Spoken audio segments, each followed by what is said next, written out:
الحمدللہ نحمدہ ونصلی علی رسول الکریم بسم اللہ الرحمن الرحیم۔ پروگرام قول اللہ کی طرف سے آج سورہ بقرہ کا 32واں رکوع اور دوسرے پارے کا 16واں رکوع انشاءاللہ میں آپ کے سامنے بیان کروں گا۔ پہلے اس رکوع کا لفظی ترجمہ اور مختصر سی گرامر ہوگی، اور گرامر کا جو حصہ پہلے گزر چکا ہے میں اس کو پھر ریپیٹ نہیں کروں گا، صرف ہلکا پھلکا سا اشارہ دوں گا۔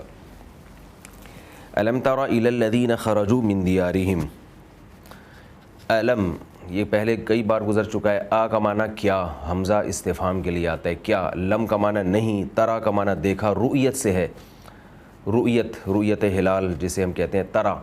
علم ترا کیا تم نے نہیں دیکھا، الی الذین ان لوگوں کی طرف، خرجوا من دیارہم جو نکلے اپنے گھروں سے۔ خرجوا اردو میں آسان استعمال ہوتا ہے یہ لفظ، خروج نکلنا، ضربو کی طرح ہے۔ من دیارہم دیار دار کی جمع ہے، دار کہتے ہیں گھر کو، جیسے ہوتا ہے نا دار السلام، آپ نے یہ لفظ سنا ہوگا، دار السلام یا دار القرار، قرار کی جگہ، تو دار کی جمع آتی ہے دیار، کہتے ہیں نا دیار غیر میں، شاعری میں یہ لفظ استعمال ہوتا ہے، یعنی غیر کے شہروں میں جا کے۔ تو الذین خرجوا من دیارہم، فرمایا کیا آپ نے ان لوگوں کو دیکھا جو نکلے اپنے دیار سے، یعنی اپنے گھروں سے نکلے، وہم الوف جبکہ وہ ہزاروں میں تھے۔ واو کا معنی اور، ہم کا معنی وہ لوگ، الوف یہ الف کی جمع ہے، الف عربی میں ہزار کو کہتے ہیں، الوف اس کی جمع آتی ہے پلورل۔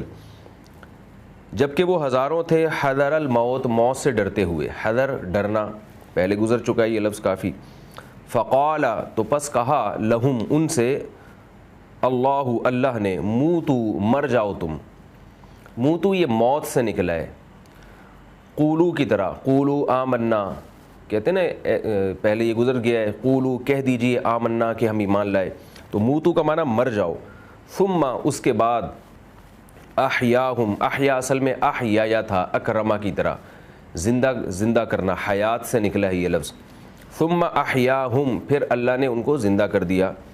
ان اللہ بے شک اللہ تعالی، لذو فضل فضل والا ہے، لام تاکید کے لیے ہے لذو میں، اصل میں تھا ذو فضل فضل والا، علی الناسی لوگوں پر، ولیکن لیکن، لیکن کی طرح ہے، لیکن جو اردو میں بھی استعمال ہوتا ہے یہ لفظ لیکن، ولیکن اکثر الناسی لیکن اکثر لوگ، لا یشکرون شکر ادا نہیں کرتے، یشکرون ینصرون کی طرح۔ وقاتلو واو کا معنی اور، قاتلو قتال کرو، قاتلو قتال سے نکلا ہے، پہلے گزر چکی ہے اس کی تفصیل، قاتلو فی سبیل اللہ اور قتال کرو، لڑو اللہ کے راستے میں، وَاعْلَمُوا اور جان لو، علم سے نکلا ہے، اعلموا جان لو، ان اللہ کہ بے شک اللہ تعالیٰ، سمیع سننے والا ہے، سماعت سے، سمیع کا لفظ سماعت سے، سماعت کہتے ہیں نا سننے کو، آپ کی جو ہے وہ سامعین، آپ نے دیکھا ہوگا اردو میں کہتے ہیں بھی سامعین سے گزارش ہے، تو سامع سماعت، علیم جاننے والا ہے۔ من ذا الذی، من کا معنی کون، ذا کا معنی وہ، کون ہے وہ، الذی وہ شخص، یقرض اللہ جو قرض دے اللہ تعالیٰ کو، یقرضو یکرمو کی طرح ہے، قرض دینا، قرض کا لفظ اردو میں استعمال ہوتا ہے۔ میں نے جیسے بتایا کہ قرآن مجید میں سینکڑوں الفاظ ہیں جو اردو میں کثرت سے استعمال ہو رہے ہیں، لہذا جو اردو جاننے والے لوگ ہیں، جو اردو سمجھتے ہیں، ان کو قرآن کا ترجمہ یاد کرنے میں کوئی بھی اتنی زیادہ کوئی خاص پریشانی نہیں ہوگی انشاءاللہ، کیونکہ وہی اردو ہی کے لفظ ہیں، عربی کے لفظ ہیں جو اردو میں استعمال ہو رہے ہیں، تھوڑے سے بس اس کی جو شکل و صورت ہے وہ تھوڑی سی چینج ہوتی ہے، تو وہ جاننے کی ضرورت ہوتی ہے۔ من ذا الذی کون ہے وہ شخص، یقرض اللہ جو قرضہ دے اللہ کو، قرضا حسنا اچھا قرض، فیضاعفہ فا کا معنی پھر یا تو، یضاعف ضعف کہتے ہیں دگنے کو، تو فیضاعفہ تو اللہ دگنا کر دے، ہو اس قرضے کو، اضعافاً اضعافاً بضعف کی جمع ہے، ضعف کا معنی دگنا، اضعاف کا معنی دگنا در دگنا، یعنی کئی گنا، تو اللہ تعالیٰ اس کو دگنا کر دے، اضعافاً کئی گنا دگنا، کثیرتاً بہت زیادہ، کثیر کثیر کو کہتے ہیں، واللہ اور اللہ ہی ہے، یقبض جو روک بھی لیتا ہے، ویبسط اور پھیلا بھی دیتا ہے۔ قبض کہتے ہیں روکنا، قبض ایک بیماری ہے، پیٹ میں جب جو ہے نا خوراک رک جائے تو اس کو کیا کہا جاتا ہے؟ قبض. تو عربی میں اصل معنی قبض کا ہے روک لینا. قبضے کو بھی قبضہ اس لیے کہتے ہیں, آپ کہتے ہیں نا یہ چیز میں نے فلاں کے ہینڈ اوور کر دی ہے, اس کو قبضے میں دے دی ہے, تو کیا مطلب اس نے اب یہ اس کی کسٹڈی میں آ گئی, اس نے اس کو روک لیا ہے. تو واللہ یقبض, اللہ تعالیٰ ہے جو روک بھی لیتا ہے, ویبسط, اور پھیلا بھی دیتا ہے. یعنی رزق کو روک بھی لیتا ہے, ویبسط, اور رزق کو اللہ تعالیٰ پھیلا بھی دیتا ہے. بسط, یبسط بسط سے نکلا ہے, بسط کا معنی پھیلانا. آپ نے یہ لفظ سنا ہوگا, لوگ کہتے ہیں بھئی میری بساط میں تو بس یہی ہے, یعنی میں تو بس اتنا ہی اس کام کو پھیلا سکتا ہوں, تو میری بساط تو اس سے زیادہ کی نہیں ہے. وَإِلَيْهِ تُرْجَعُونَ, اور اسی کی طرف ترجعون, تم لوٹائے جاؤ گے. ترجعون رجوع سے نکلا ہے, رجوع کرنا, لوٹانا.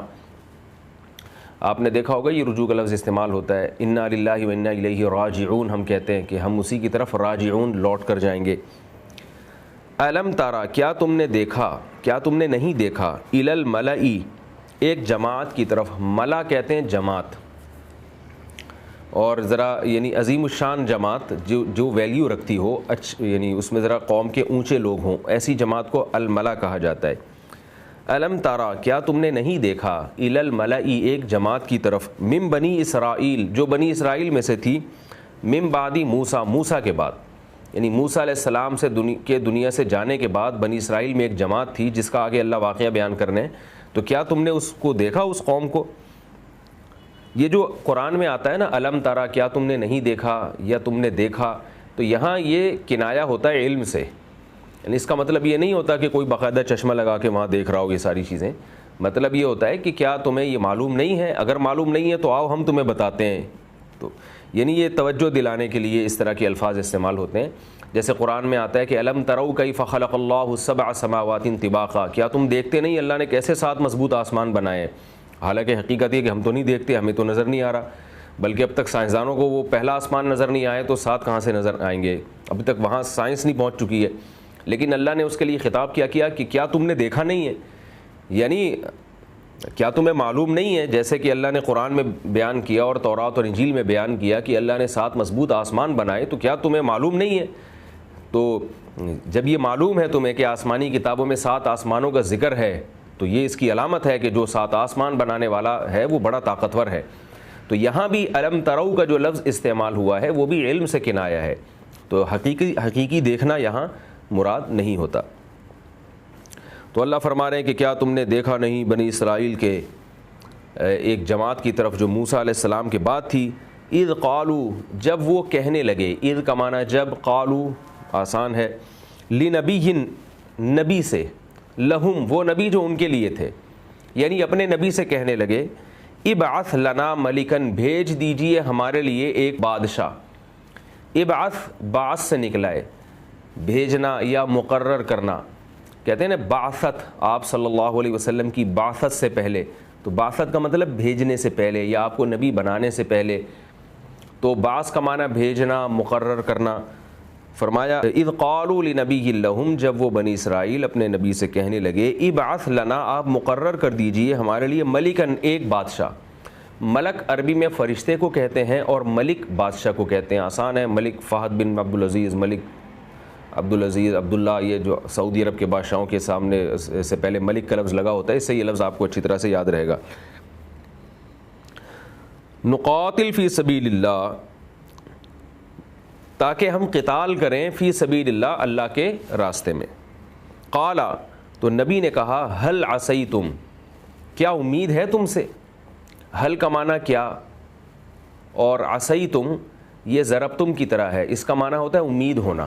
جیسے قرآن میں آتا ہے عسیٰ ان یبعثک ربک مقاما محمودا, کہ امید ہے کہ آپ کا رب آپ کو مقام محمود تک پہنچا دے گا. تو عسیٰ کا معنی امید, عصیتم تم سے امید ہے یا تم امید کرتے ہو. ان کتبہ, کہ اگر لکھ دیا گیا, ان کا معنی اگر, کتبہ کا معنی لکھ دیا گیا یا مقرر کر دیا گیا, علیکم القتال, تم پر قتال, اللہ تقاتلوا, لا اصل میں تھا ان, لا, ان الگ ہے, لا الگ ہے. ان کا معنی ہوتا ہے کہ, کئی دفعہ بتا چکا ہوں یہ, ان یعنی کیا تم سے اس بات کی امید ہے کہ تم پر اگر قتال کو فرض کر دیا گیا تو اس بات کی امید ہے کہ لا تقاتلوا, کہ تم قتال نہیں کرو گے. یعنی تم سے تو اسی بات کی امید ہے کہ اگر تم پر قتال فرض کر دیا گیا تو تم قتال نہیں کرو گے. تم ابھی تو کہہ رہے ہو کہ کوئی بادشاہ بنا دیں تاکہ ہم اس بادشاہ کو امیر یعنی اس بادشاہ کی قیادت میں ہم قتال کریں, لیکن امید تم سے شاید یہی ہو کہ تم جو ہے قتال نہیں کرو گے. قالوا, تو بنی اسرائیل جواب میں کہنے لگے, وما لنا, ہمیں کیا ہو گیا. یہ لفظ قرآن میں استعمال ہوتا ہے, یاد رکھیں, ما لنا, کیوں نہیں, ہمیں کیا ہو گیا بھئی, ہم ایسا کیوں نہیں کریں گے. جیسے سورہ یاسین میں ہے نا 23ویں پارے کا پہلی آیت ہے, وما لی الا اعبد الذی فطرنی, مجھے کیا ہو گیا کہ میں اس ذات کی عبادت نہ کروں جس نے مجھے پیدا کیا. تو وما لیا, کیا ہو گیا مجھے, تو وما لنا, کیا ہو گیا ہمیں, اللہ نقاتل فی سبیل اللہ, کہ ہم قتال نہ کریں اللہ کے راستے میں. وقد اخرجنا, جبکہ تحقیق اخرجنا, نکال دیے گئے ہیں ہم. اخراج کا معنی ہوتا ہے نکالنا, اخرجنا یہ پیسو وائس ہے, نکال دیے گئے ہیں ہم, یہ اکرمنا کی طرح ہے. من دیارنا, اپنے گھروں سے بھی, و ابنائنا, اور اپنی اولادوں سے بھی. ابنا کہتے ہیں ابن کی جمع ہے, ابن عربی میں بیٹے کو کہتے ہیں نا, محمد بن قاسم, آپ نے یہ لفظ سنا ہوگا, محمد جو قاسم کا بیٹا ہے. تو ابن یا بن کا لفظ کس میں استعمال ہوتا ہے, بن کا لفظ تو عربی میں ہے ہی نہیں, یہ عربی میں ابن ہے جس کو اردو والوں نے بن کر دیا ہے, ورنہ عربی میں ابن ہے. محمد ابن قاسم ہونا چاہیے, لیکن ہم نے اس کو بنا دیا محمد بن قاسم. خیر یہ لغت میں چلتا ہے یہ اس طرح کی تبدیلیاں, لیکن عربی میں بہرحال ابن کا لفظ ہے, اور ابن اس کی جمع آتی ہے ابناؤن. تو ہمیں نکال دیا گیا ہمارے گھروں سے بھی, وہ ابنائنا, اور ہماری اولادوں سے بھی, یعنی ہمیں تو اپنے بچوں سے بھی اولادوں سے بھی دور کر دیا گیا. فلما, پس جب, لما کا معنی ہے جب, کتب علیہم القتال, فرض کر دیا گیا ان کے اوپر قتال, تولوا, تو بھاگ کھڑے ہوئے یا پھر گئے. تولوا, تولا تصرفہ کی طرح, تولوا تولیو تھا اصل میں, تصرفو کی طرح, ضربو سے ملتا جلتا ہے, اس سے آپ کو یاد رہے گا. تو کیونکہ آخر میں یا آ رہا ہے تو تھوڑی سی چینجنگ ہو گئی اس میں. تو یہ کر چکا ہے. تولا کا معنی ہوتا ہے پشت دکھانا کسی کو, پیٹھ پھیرنا, روگردانی کرنا. تولوا, تو فرمایا کہ ان سب نے پشت دکھائی, پیٹھ پھیر دی, اس حکم سے کو ماننے سے انکار کر دیا. الا قلیلا منہم, ہاں بہت تھوڑے سے لوگ تھے, قلیل تھے, منہم, ان بنی اسرائیل میں سے. واللہ علیم بالظالمین, اور اللہ جانتا ہے ظالمین کو. وقال, اور کہا, لہم, ان سے, نبیہم, ان کے نبی نے, ان اللہ, کہ بے شک اللہ تعالیٰ نے, قد بعث لکم, تحقیق بھیج دیا ہے تمہارے لیے, یا مقرر کر دیا ہے تمہارے لیے, طالوتا, طالوت کو, ملکن, بادشاہ کے طور پر. نبی نے ان سے کہا کہ اللہ تعالیٰ نے طالوت کو تم پر بادشاہ مقرر کر دیا ہے. قالوا, تو وہ جواب میں کہنے لگے, انا یکونو, کہاں سے ہو گئی اس کے لیے, لہو, اس بادشاہ کے لیے یا طالوت کے لیے, الملک, حکومت, علینا, ہم پر. یعنی انا کا معنی ہوتا ہے کہاں سے, کیسے. یہ لفظ بھی پہلے گزر چکا ہے, اور ایسے استعمال ہوتا ہے انا تذهب, تم کہاں جا رہے ہو, یا یہ لفظ سورہ بقرہ میں آیا انا شئتم. تو قالو, کہنے لگے وہ, انا, کیسے ہو گئی, یکونو, یکونو کا معنی ہونا, کانا یکونو گزر چکی ہے اس کی ڈیٹیل. انا یکونو لہ الملک, کہاں سے ہو گئی اس کے لیے ملک, یعنی حکومت, ملک حکومت کو کہتے ہیں, علینا, ہم پر, یعنی اس کو کس نے, وہ کیسے ہم پر بادشاہ بن سکتا ہے. ونحن, جبکہ ہم, احق بالملکی, زیادہ حقدار ہیں حکومت کے, منہ, اس سے, طالوت سے. یعنی وہ جو قوم کے وڈیرے اور سردار ٹائپ کے لوگ تھے وہ کہنے لگے کہ طالوت کو کیسے امیر بنا دیا ہمارے اوپر آپ نے, ہم تو زیادہ حقدار ہیں. احقو کا معنی, یہ احقو اصل میں تھا احقاقو, ازربو کی طرح, کمپیریٹیو ڈگری ہے. ازربو دوسرے کے مقابلے میں زیادہ مارنے والا, احقاقو دوسرے کے مقابلے میں زیادہ حقدار. تو قاف اور قاف کو ملا دیا, ادغام کر دیا, تو بن گیا احقو. تو ہم زیادہ حقدار ہیں حکومت کے اس طالوت سے. ولم یؤتا, اور نہیں دیا گیا, ایتا, دینا, جیسے قرآن میں آتا ہے نا, آتوا الزکاۃ, زکوٰۃ دو. تو یؤتا یہ پیسو وائس بن گیا, یؤتا یضربو کی طرح ہے, اصل میں یؤتا یو تھا, تو یا آخر میں تھی, اس کو حذف کر دیا تو بن گیا یؤتا. ولم یؤتا, اور نہیں دیا گیا اس طالوت کو, سعتن, گنجائش, من المال, مال کی, یعنی اس کے پاس تو مال ہی نہیں ہے، پیسے ہی نہیں ہے، غریب آدمی کو ہم پر کیسے امیر بنا دیا گیا، یہ اعتراض تھا ان کا۔ سعت کہتے ہیں گنجائش کو۔ وسیع کرسیہ السماوات والارض ہے نا قرآن میں کہ وسیع شامل ہے اللہ تعالیٰ کی کرسی آسمانوں اور زمینوں کو، تو وسیع وسعت سے نکلا ہے، تو سعہ بھی یہ وسعت ہی یعنی واو کو شروع میں حذف کر دیا اس میں، تو وسعت سے نکلا یہ سعہ، یہ وسعت اردو میں بہت کثرت سے استعمال ہوتا ہے، آپ کو اس سے یاد رہے گا یہ معنی۔ قالا، تو نبی نے جواب میں کہا، ان اللہ، بے شک اللہ تعالیٰ نے، اصطفاہ، اصطفیٰ چن لیا ہے، ہو اس بادشاہ کو۔ اصطفیٰ یہ لفظ نکلا ہے صفوتن سے، صاد فا اور واو، تو صفوہ کہتے ہیں صفائی کو، اردو میں بھی یہ لفظ استعمال ہوتا ہے صفائی، اور پہلے زمانے میں ہمدرد کا ایک سیرپ آیا کرتا تھا صافی، آج بھی آتا ہے خون صاف کرنے کی دوا۔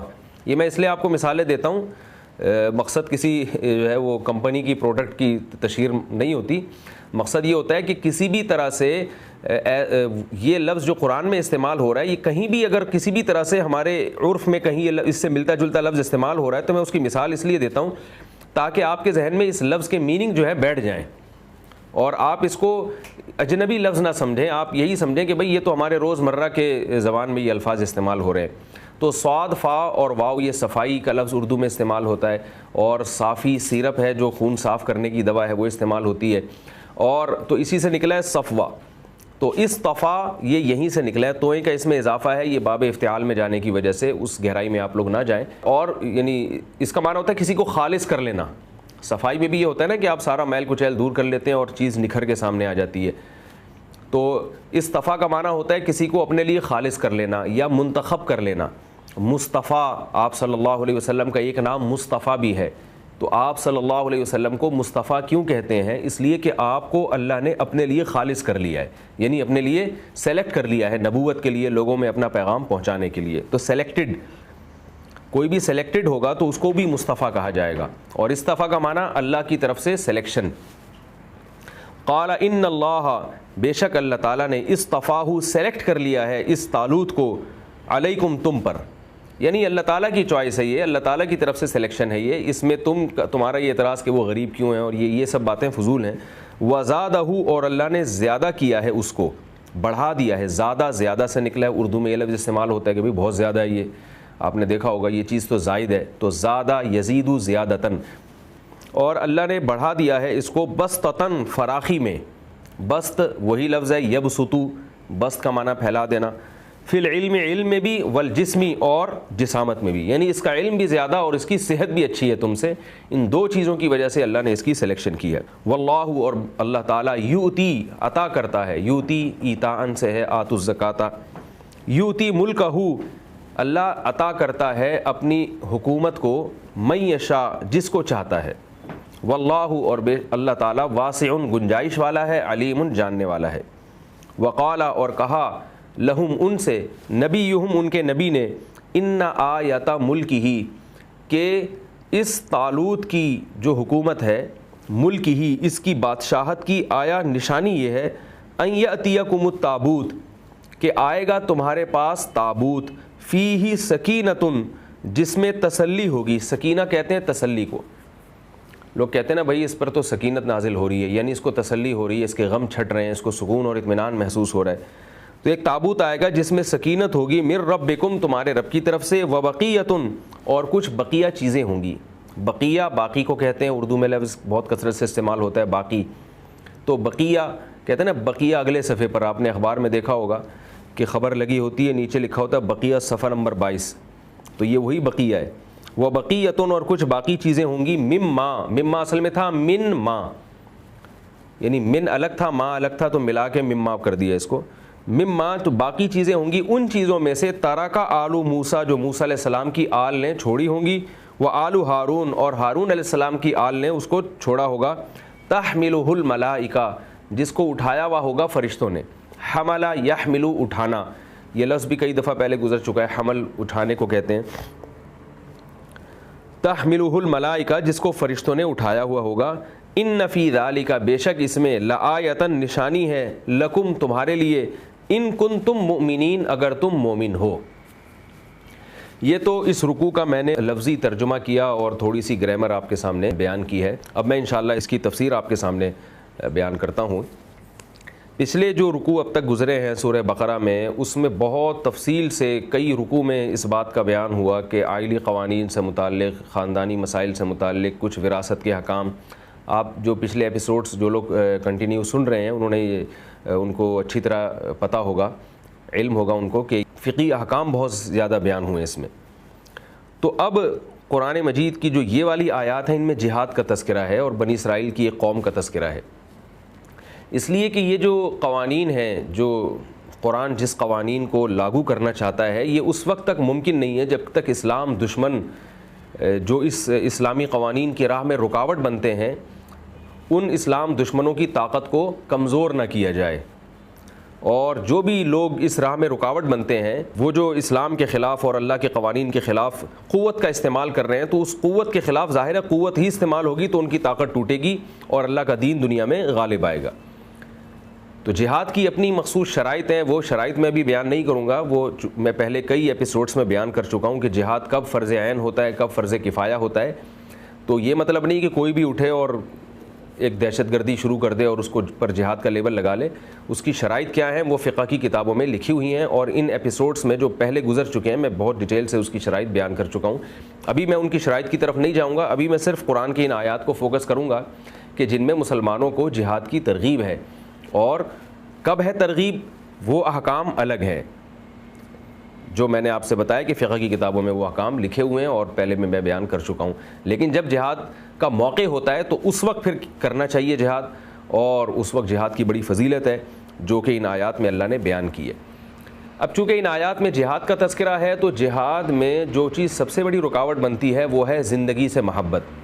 دنیا میں کوئی بھی مرنا نہیں چاہتا، کوئی بھی ایسا نہیں ہے جو یہ چاہے کہ میں مر جاؤں، سوائے اس کے کہ جو خودکشی کرنے والے لوگ ہیں ان کا ریشو تو بہت تھوڑا ہوتا ہے، اور وہ بھی غموں کی وجہ سے مرنا چاہتے ہیں. ایک نارمل آدمی تو کبھی بھی نہیں چاہے گا، جو ہنسی خوشی زندگی گزار رہا ہے وہ کبھی بھی نہیں چاہے گا کہ میں مر جاؤں. اور جہاد میں یہی ہوتا ہے کہ آپ کے موت کا خوف بہرحال آپ کو ہوتا ہے اور موت کا چانس بڑھ جاتا ہے. تو اس لیے اللہ تعالیٰ نے پہلے ایک قوم کا واقعہ بیان کیا کہ جو موت سے بہت زیادہ ڈرا کرتی تھی. میں پہلے اس کا ترجمہ کر دیتا ہوں. فرمایا الم تری الی الذین خرجوا من دیارہم، کیا اے نبی آپ نے دیکھا، نبی کے واسطے سے پوری امت کو خطاب ہے کہ اے مسلمانوں کیا تم نے دیکھا، یعنی کیا تمہیں معلوم ہے بنی اسرائیل کی ایک قوم کا واقعہ؟ اگر معلوم نہیں ہے تو آؤ ہم تمہیں بتاتے ہیں جس سے تمہیں یہ واقعہ پتہ چل جائے گا اور اس سے تم عبرت حاصل کرو. الذین خرجوا من دیارہم، یہ وہ لوگ تھے جو اپنے گھروں سے نکلے. یہ ہوا یہ تھا کہ بنی اسرائیل میں کوئی قوم گزری ہے، کوئی مستند صحیح روایت نہیں ملی جس سے اس قوم کی تاریخ پتہ چلے. اس لیے بس اتنا ہمیں معلوم ہے کہ بنی اسرائیل کی ایک قوم تھی. یہ لوگ جہاد نہیں کرتے تھے اور موت سے بہت زیادہ ڈرا کرتے تھے، اور بعض روایات میں آتا ہے کہ ان کے علاقے میں ایک وبا پھیل گئی. نبی صلی اللہ علیہ وسلم کی صریح حدیثیں اس بارے میں موجود ہیں کہ کسی علاقے میں اگر کوئی بیماری پھیل جائے تو آپ اس علاقے کو چھوڑ کر بھاگ نہیں سکتے. یہ سخت کبیرہ گناہ ہے کہ آپ کے علاقے میں کوئی وبا پھیل جائے تو اس کے لیے آپ دوسری حفاظتی تدابیر تو اختیار کر سکتے ہیں، آپ ویکسینیشن کر سکتے ہیں اور جو بھی تدابیر ہیں، لیکن وہ علاقہ چھوڑ کے بھاگ نہیں سکتے آپ.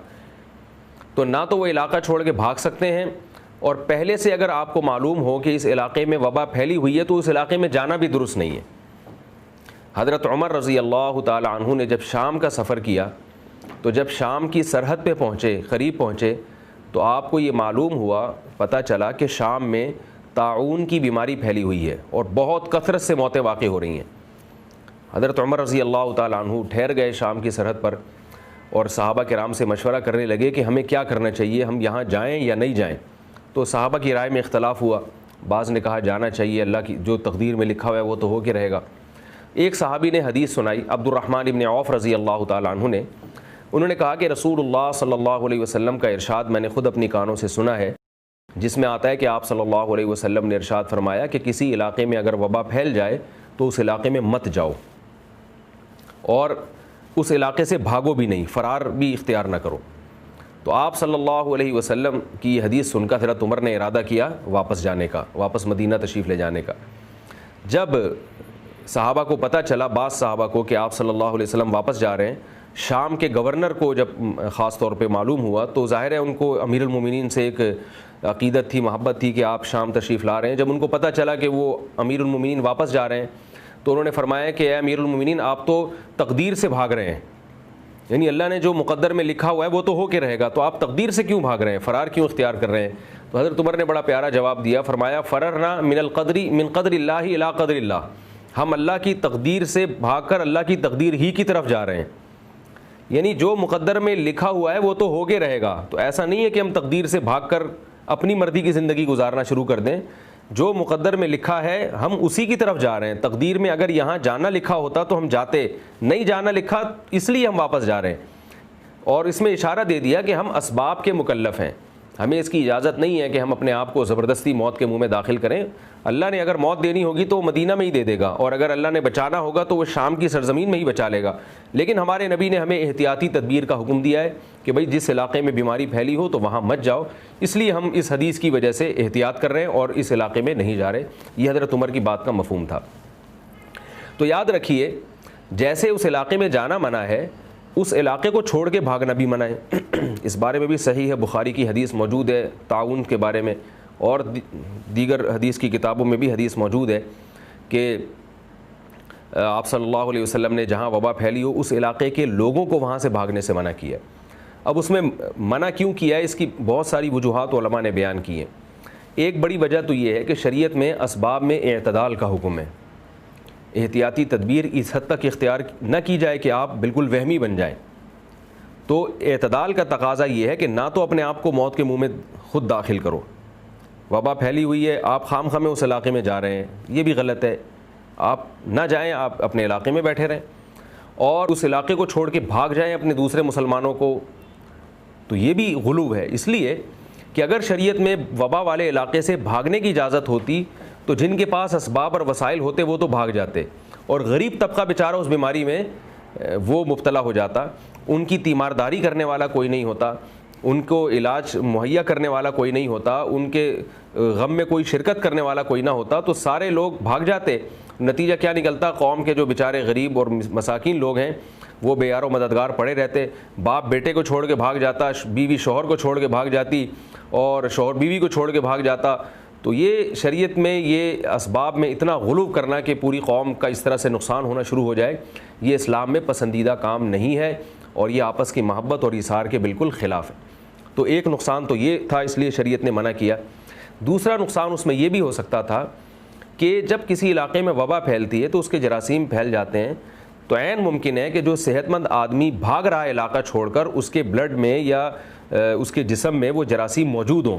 جب وہ علاقہ چھوڑ کے بھاگے گا تو یہ اس بات کا پورا امکان موجود ہے کہ وہ بیماری دوسرے علاقے میں بھی نہ پھیل جائے۔ تو اس لیے بھی ممکن ہے کہ شریعت نے ہمیں حکم دیا ہو کہ وہ علاقہ چھوڑ کر مت بھاگے۔ ہمیں اللہ کے نبی نے اس کی حکمتیں نہیں بتائی ہیں، یہ تو علماء نے بعد میں سوچی ہیں۔ ہمیں کسی حکم کی حکمت معلوم ہو یا نہ ہو، ہمیں تو شریعت ہی کو فالو کرنے کا حکم ہے کہ جو اسلام کہہ رہا ہے ہم اس کو فالو کریں، چاہے ہماری عقل میں آئے یا نہ آئے۔ تو یہ دو بڑی حکمتیں علماء نے بیان کی ہیں۔ صحابی رسول تھے، ایک علاقے میں طاعون پھیل گیا تو لوگوں نے کہا کہ آپ اللہ کے رسول کے صحابی ہیں، صاحب علم ہیں، آپ علاقہ چھوڑ کے چلے جائیں ورنہ کہیں آپ کی بھی موت واقع نہ ہو جائے۔ تو انہوں نے فرمایا کہ نبی صلی اللہ علیہ وسلم نے طاعون والے علاقے سے بھاگنے سے منع کیا ہے، اور کیا ہوا ہے کہ چند دنوں کے بعد ان کی انگلی میں طاعون کی پھنسی نکل آئی۔